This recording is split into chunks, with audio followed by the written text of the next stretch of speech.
Hello students of 9th class. After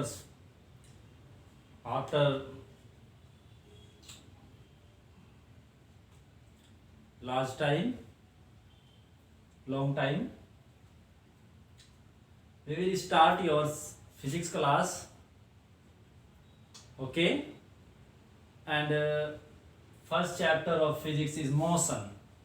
Okay, देखिए पहले आपके इस चैप्टर को स्टार्ट करने से पहले कुछ बेसिक आपके रिक्वायरमेंट्स है। आई थिंक मुझे लगता है कि आपको पता होगा, बट फिर भी मैं उसका इंट्रोडक्शन आपको दूंगा जो कि आपके लिए काफ़ी हेल्पफुल होंगी न्यूमेरिकल्स करने के लिए और आर्टिकल्स को ड्राइव करने के लिए। इसलिए शुरू की जो 2-3 वीडियोस आपकी होंगी वो आपका एक इंट्रोडक्शन पार्ट होगा, शायद आपको बुक्स में ना मिले। यदि आप कोई साइड बुक पढ़ना चाहते हैं तो उसमें आपको शायद ये टॉपिक्स आपको मिल सकते हैं।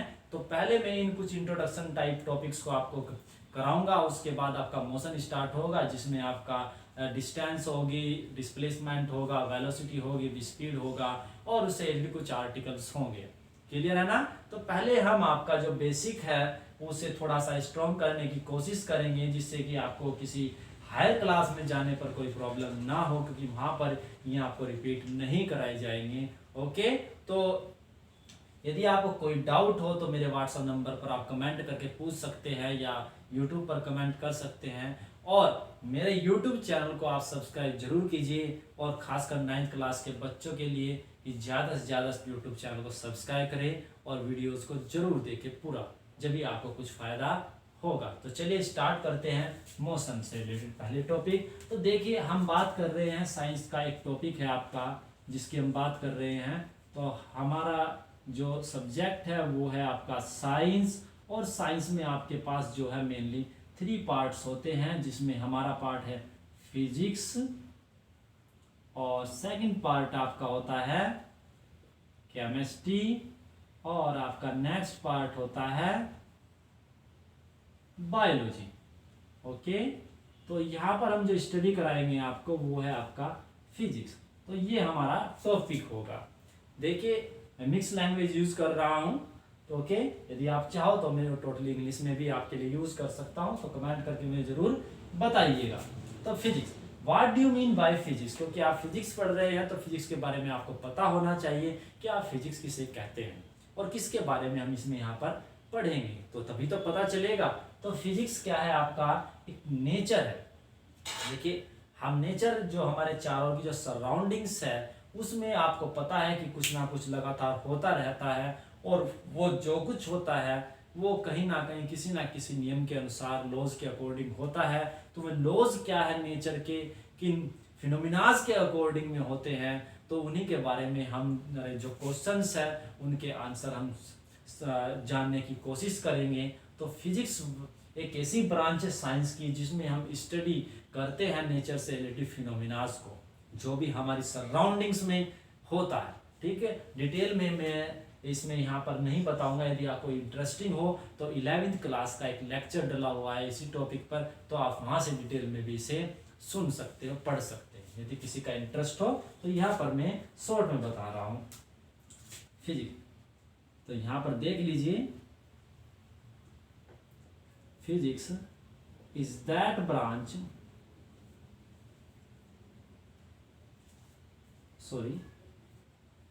branch of science in which we study the phenomena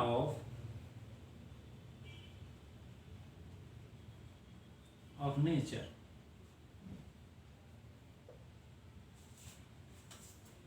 nature around us. Clear है ना?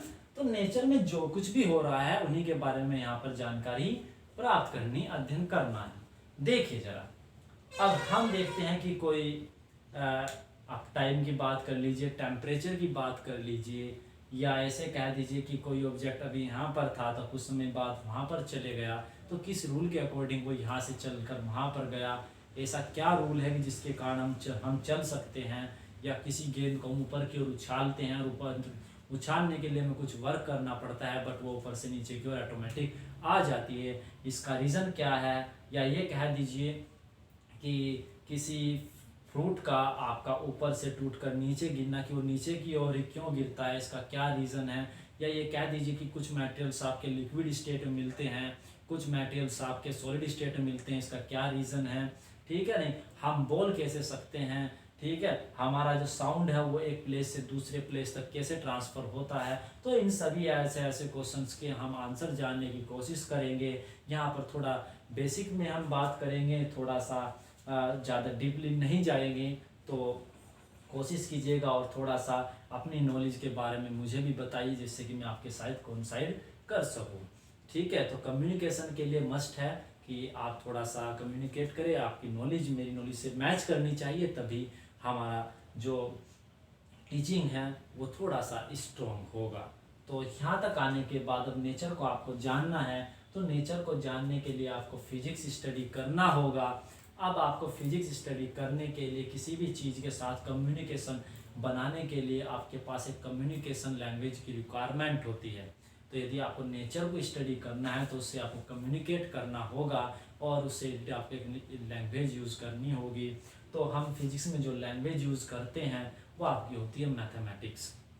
ओके, तो मैथमेटिक्स की हेल्प के बिना हम फिजिक्स को स्टडी नहीं कर सकते, इसलिए जो भी रिक्वायरमेंट्स मैथमेटिक्स की होगी वो भी आप फुलफिल कीजिएगा और साथ के साथ मैथ को थोड़ा सा स्ट्रॉन्ग बनाइए, क्योंकि विदाउट मैथमेटिक्स फिजिक्स भी आपको समझना मुश्किल होगा।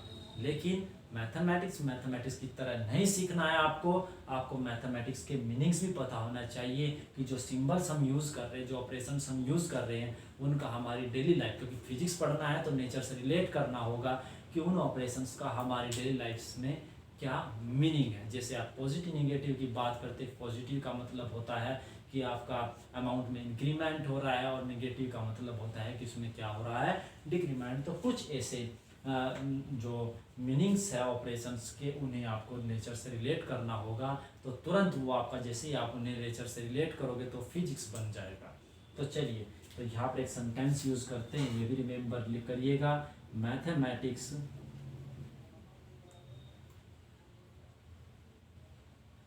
is the language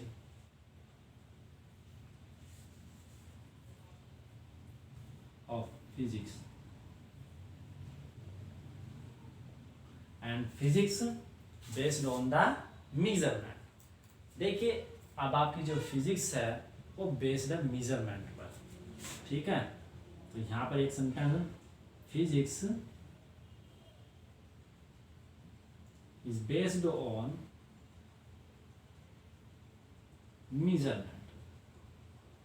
देखिए, मुझे वहीं तक आना है, आपकी मोशन तक थोड़ा सा आपको टाइम लगेगा। Based on measurement. अब मेजरमेंट का मतलब होता है किसी चीज़ को मापना। अब आपको पता है, तो जब आप किसी चीज़ को मापते हैं तो मापने पर आपको एक नंबर मिलता है। ठीक है, नहीं तो जैसे मैं यदि कहूँ कि बताइए कि ये कितने मार्कर है, तो आप इनका मेजरमेंट कर रहे हैं, तो आप कहेंगे 2 मार्कर। तो यहाँ पर आप देखिए 2 थिंग्स आपने यूज़ की होंगी। पहली थिंग आपकी एक नंबर है, और सेकंड थिंग आपकी क्या है, जिसकी फॉर्म में आपने इसकी नंबरिंग की। किसकी फॉर्म में आपने इसकी नंबरिंग की, मार्कर्स की। ठीक है, तो 1 मार्कर और ये 2 मार्कर, तो एक एक कितने होंगे, 2 मार्कर। तो जो इसका आपका स्मॉलेस्ट पार्ट है वो आपका 1 मार्कर हो गया।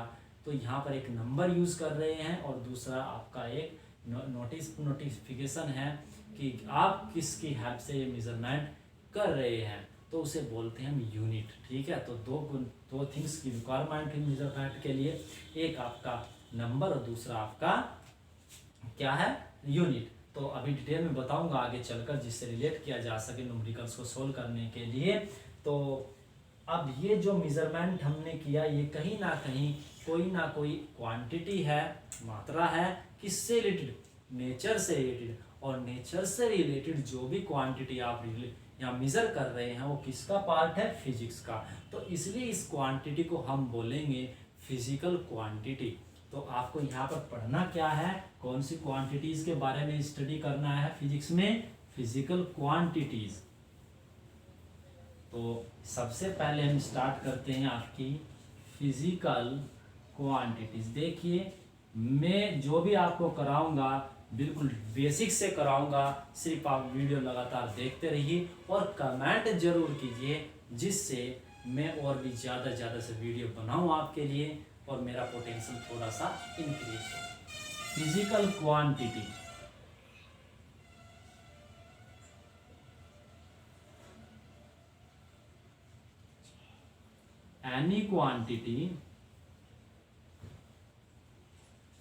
any quantity which is measured, any quantity which is measured to explain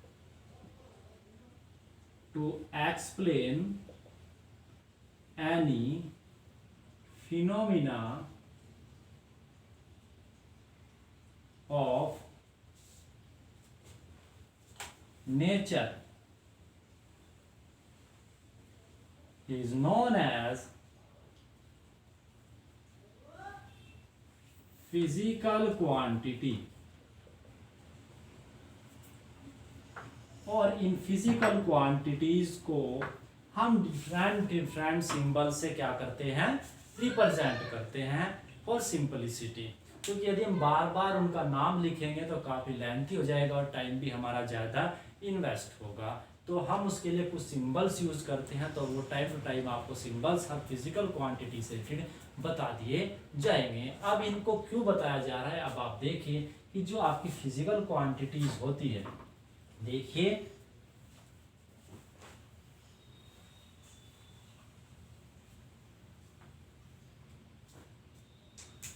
तो यहां पर देखिए अब इंपॉर्टेंट पॉइंट क्या हो गया कि स्टेप बाय स्टेप आपको मूवमेंट कराएंगे। तो फिजिकल क्वांटिटीज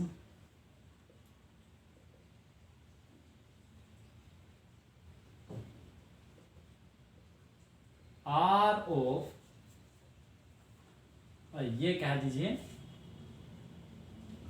फिजिकल, या इसे यहीं पर आप रोक भी सकते हैं अभी, क्योंकि अभी यहाँ तक पहुँचने से पहले आपको थोड़ा सा और भी पढ़ना पड़ेगा। तो अब हम चलते हैं किस चीज़ पर, फिजिकल क्वांटिटी को कैसे रिप्रेजेंट करेंगे, कैसे रिप्रेजेंट करेंगे तो उसे थोड़ा सा स्टडी करते हैं। ठीक है, तो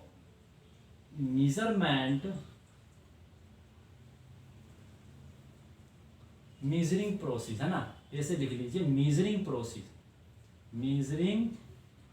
process of any physical quantity. तो मेजरिंग प्रोसेस क्या है वो यहाँ पर हम थोड़ा सा डिस्कस करेंगे। देखिए एग्जाम के पॉइंट ऑफ व्यू से उसका किसी के साथ कोई मीनिंग नहीं है, बट जो डाउट्स बच्चों को रहते हैं न्यूमेरिकल्स करते समय और वो छोटी छोटी मिस्टेक करते हैं जिनके कारण की नंबरिंग कट कर दी जाती है, वो इन लेक्चर्स के बाद आपको डाउट क्लियर हो जाएंगे और आप वो गलती कभी भी नहीं करोगे। अब आप देखिए जब आप मेजरमेंट करते हैं तो मैंने आपको बताया कि मार्कर्स के केस में हम एग्जाम्पल लेते हैं कि हमें इस बोर्ड की लेंथ मेजर करनी है। तो मैं लेंथ मेजर करने के लिए आप कहोगे कि मुझे एक स्केल चाहिए, और मैं ये कह देता हूँ कि अब आप स्टार्टिंग में हैं, मतलब जब फिजिक्स स्टार्ट हुई थी तब उस स्टार्टिंग में है, तो उस कंडीशन में आपके पास कोई स्केल नहीं होगा, आपको कोई एनीथिंग आइडिया यूज़ करना होगा। तो आप बताइए क्या करोगे। मेरे पास अभी ये मार्कर्स अवेलेबल है और मैं क्या करूँगा, इसकी लेंथ मेजर करने के लिए मैं ये इस तरीके से कहूँगा कि 1 marker, 2 marker, 3 marker and 4 marker, 5 and 6। तो मैं ये कह सकता हूँ कि ये जो लेंथ है ये किसके इक्वल है, 6 मार्कर। किसके इक्वल है, 6 मार्कर। तो ये आपने क्या किया, लेंथ हम इसे ले लेते हैं, जरा देखिएगा ए बी, ये कोई आपकी रोड है, ठीक है, और आपको इसका मेजरमेंट करना है। ये आपके पास छोटा सा पार्ट है जिसकी हेल्प से आपको इसे मेजर करना है, ठीक है ना।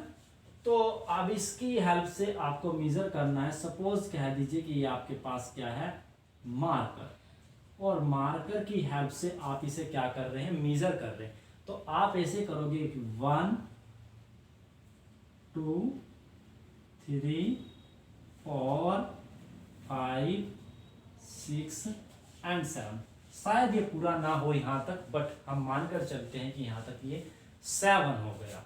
तो अब आप बताइए कि इसकी लेंथ कितनी है। तो आपसे जब पूछा जाएगा length of the road, length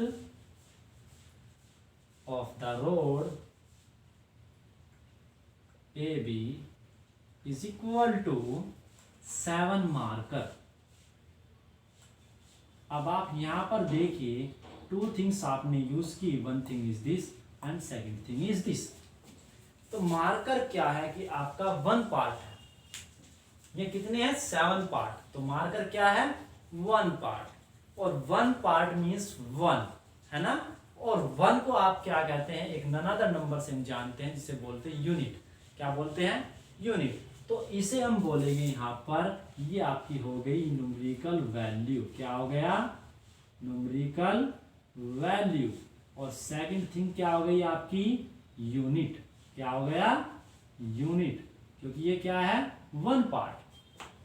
So that means we can say that any physical quantity can be represented by numerical value and unit. तो यदि आपको किसी भी फिजिकल क्वांटिटी को मेजर करना है तो उसके लिए आपको एक यूनिट डिफाइन करनी होगी। क्या करना होगा, यूनिट डिफाइन करना होगा, अदरवाइज आप वो मेजरमेंट नहीं कर सकते। ठीक है, देखिए आप अभी 9th क्लास में, इसलिए मैं थोड़ा सा बेसिक से आपको पढ़ा रहा हूँ। आपके लेवल के अकॉर्डिंग जो भी मैं कुछ कहूँगा वो सही होगा, बट जैसे जैसे आप प्रोग्रेस करोगे तो आपको पता चलेगा कि कहीं ना कहीं हम कुछ मिसिंग वर्ड भी यूज़ कर रहे हैं, गलत वर्ड भी यूज़ कर रहे हैं, जो आपको क्लियर हो जाएंगे हायर क्लासेस में जाने पर। उन वर्ड्स को मैं यूज़ नहीं कर सकता। तो अब हम मानकर चलते हैं कि न्यूमेरिकल वैल्यू आपकी n है और यूनिट आपकी रिप्रेजेंट की गई है स्मॉल यू से। तो उस केस में जो आपकी फिजिकल क्वांटिटी होगी, फिजिकल क्वांटिटी क्या हो जाएगी, फिजिकल क्वांटिटी। सपोज ये फिजिकल क्वांटिटी आपकी क्यू है, तो इसे कैसे रिप्रेजेंट करेंगे, न्यूमेरिकल वैल्यू इनटू यूनिट। तो ये आपका हो गया किसी भी फिजिकल क्वांटिटी का मेजरमेंट। तो ऐसे आपको उसे मेजर करना होगा। तो प्रॉब्लम ये आई कि जिन भी फिजिकल क्वांटिटीज को आपको नेचर को स्टडी करने के लिए मेजर करना है, उनके लिए सबसे पहले आपको कुछ यूनिट्स डिफाइन करनी होगी, और वो यूनिट्स ऐसी होनी चाहिए जो यूनिवर्सल लेवल पर, सभी जगह इंटरनेशनल लेवल पर एक्सेप्टेबल हो। तो इसीलिए हम कुछ स्टैंडर्ड्स यूनिट्स को याद करते हैं और उन्हीं के द्वारा मेजरमेंट करते हैं। अदरवाइज आप कोई भी मेजरमेंट स्केल ले सकते हैं। ठीक है ना। तो अब आपको ये पता चल गया होगा कि किसी भी फिजिकल क्वांटिटी को मेजर करने के लिए 2 थिंग्स की रिक्वायरमेंट्स होती है, न्यूमेरिकल वैल्यू एंड यूनिट। और इस कंबाइंड फॉर्म को बोलते हैं, जो आपका ये हुआ, इसे बोला जाता है मैग्नीट्यूड। क्या बोलते हैं हम, मैग्नीट्यूड। तो ध्यान रखिए इस वर्ड को कि magnitude is the combination of numerical value and unit. Clear है ना। तो एक चीज और देखिए यहाँ पर जरा बड़ा खास पॉइंट है कि यदि आप इस यूनिट को इंक्रीज कर दे तो न्यूमेरिकल वैल्यू आपको क्या हो जाएगी, डिक्रीज हो जाएगी। तो न्यूमेरिकल वैल्यू आपकी क्या हो जाएगी, डिक्रीज, और यूनिट क्या हो जाएगी, इंक्रीज। बट जो फिजिकल क्वांटिटी है वो क्या रहेगी आपकी, सेम। तो यहाँ पर देखिए यदि मैं 2 स्केल यूज करता हूँ, स्केल एक U1 यूज कर लेते हैं और एक क्या कर लेते हैं, U2। इसके कोरोस्पोंडिंग न्यूमेरिकल वैल्यू आपकी n1 और इसके कोरोस्पोंडिंग न्यूमेरिकल वैल्यू n2 है। बट ये लेंथ ऑफ फिजिकल क्वांटिटी तो आपकी क्या रहेगी, same. Then Q will be equals to n1 U1 and also equals to n2 U2। Okay, अब by using this result we can convert one numerical value, any physical quantity, one unit system to another unit system. N2 will be equals to N1 U1 by U1. Remember this formula to convert any physical quantity one unit system to another unit system. For example, यदि आपको से पूछा जाता है कि 1 metre is equal to how many centimetre, तो कितने centimetre के इक्वल होता है, तो आपका जवाब होता है 100 सेंटीमीटर के।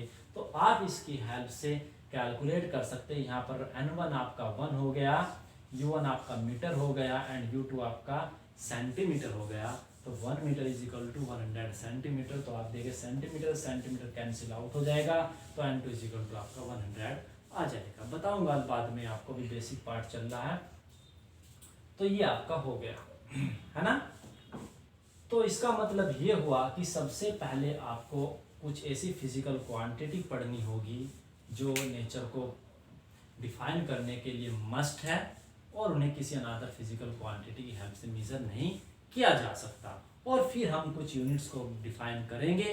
तो नेक्स्ट लेक्चर मेरा होगा unit and basic fundamental physical quantities. Okay, thank you for watching this video. Please comment on my YouTube channel